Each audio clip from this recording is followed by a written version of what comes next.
歡迎大家收睇看見看不見之百萬富翁。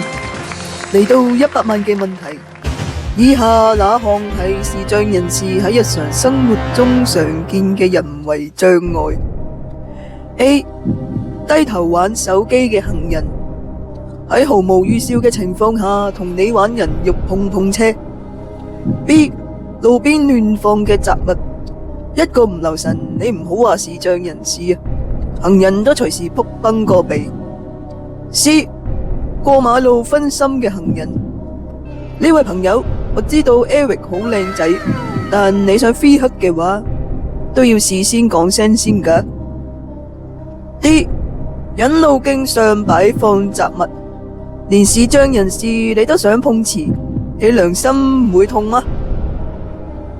你嘅最後答案係？唔使啊，我哋決定啱 B 啱噶啦，拍定手先。Yes。最後答案 B。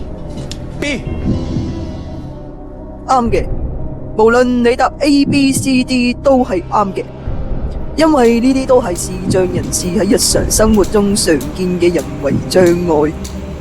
100萬送俾大家，講得多驚你唔記得，下次再傾啦。